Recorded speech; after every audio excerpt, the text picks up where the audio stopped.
নমস্কাৰ বন্ধুসকল, star TV অসমৰ উন্নতি ভিডিঅ'লৈ আপোনাক জনাইছোঁ স্বাগত। আজি ভিডিঅ'ত আমি জানিম অসমৰ উজ্জ্বল নক্ষত্ৰ, অসম গৌৰৱ, লগতে গোটেই ভাৰতলৈ গৌৰৱ কঢ়িয়াই অনা অসমৰ সুসন্তান কুজিয়াৰী, যিয়ে ইতিমধ্যেই টকিঅ' অলিম্পিকত প্ৰি কোৱাৰ্টাৰ ফাইনেললৈ আগবাঢ়িছে, লাভলীনা বৰগোহাঁই। কিন্তু ভিডিঅ'লৈ যোৱাৰ আগতে আপোনাক জনাই দিওঁ, এই ভিডিঅ'টোৰ সকলোবোৰ তথ্য বিভিন্ন সূত্ৰৰ পৰা সংৰক্ষিত। সেয়ে ইয়াত বহুতো ভুল ভ্ৰান্তি হৈ যাব পাৰে। তলত ভুল আৰু ভালখিনি কমেণ্ট কৰি জনাই দিব বুলি আশা ৰাখিলোঁ। বলক আমি এতিয়া ভিডিঅ'টোলৈ আগবাঢ়োঁ। লাভলীনা বৰগোহাঁইৰ আত্মজীৱনী যোৱাৰ প্ৰথমতে আমি জানি লওঁ, তেখেত হৈছে অসমৰ পৰা অলিম্পিক খেলিবলৈ যোৱা প্ৰথমগৰাকী মহিলা খেলুৱৈ তথা অসমৰ পৰা অলিম্পিকলৈ যোৱা চতুৰ্থগৰাকী খেলুৱৈ। লগতে তেখেত হৈছে অৰ্জুন বঁটা লাভ কৰা অসমৰ ষষ্ঠগৰাকী খেলুৱৈ। লাভলীনা বৰগোহাঁই, যাৰ জন্ম হৈছে অসমৰ গোলাঘাট জিলাৰ বৰমূৰীয়া গাঁৱত 1997 চনৰ 2 অক্টোবৰ তাৰিখে। তেখেতৰ দেউতাকৰ নাম হৈছে টিকেন বৰগোহাঁই আৰু মাক হৈছে মামণি বৰগোহাঁই। আৰু তেখেতৰ দুজনী যমজ ভনীয়েক আছে।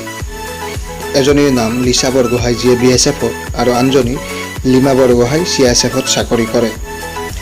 তেখেতে জীৱনত প্ৰথম বক্সিঙত হাত দিয়ে 2012 চনত স্পৰ্ট অথৰিটি অফ ইণ্ডিয়া গুৱাহাটীত।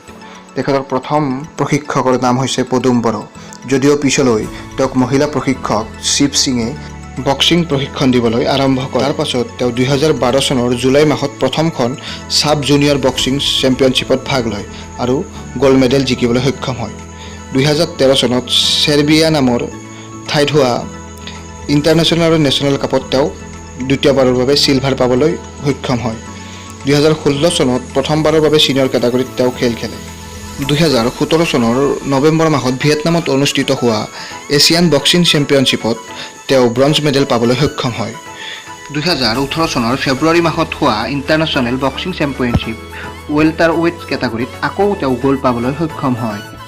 2018 চনৰ এপ্ৰিলত অনুষ্ঠিত হোৱা কমনৱেলথ গেমছত তেওঁ ভাৰতৰ হৈ খেলিবলৈ নিৰ্বাচিত হয়, যদিও দুৰ্ভাগ্যবশতঃ কোৱাৰ্টাৰ ফাইনেলত ইংলেণ্ডৰ চেণ্ডি ৰায়ানৰ হাতত পৰাস্ত হয় আৰু তাৰ পাছত 2018 চনত উলান বাটাৰ কাপত চিলভাৰ পদক পাবলৈ সক্ষম হয় আৰু 13th ইণ্টাৰনেশ্যনেল চেলেচিয়ান চেম্পিয়নশ্বিপত 2018 চনত তেওঁ আকৌ এটা ব্ৰঞ্জৰ পদক লাভ কৰে। 2018 চনৰ নৱেম্বৰ মাহত দিল্লীত অনুষ্ঠিত হোৱা আইবা উমেন্স ৱৰ্ল্ড বক্সিং চেম্পিয়নশ্বিপত তেওঁ ৱেলটাৰ ৱেট কেটেগৰীত ব্ৰঞ্জৰ পদক লাভ কৰিবলৈ আকৌ এবাৰ সক্ষম হয়।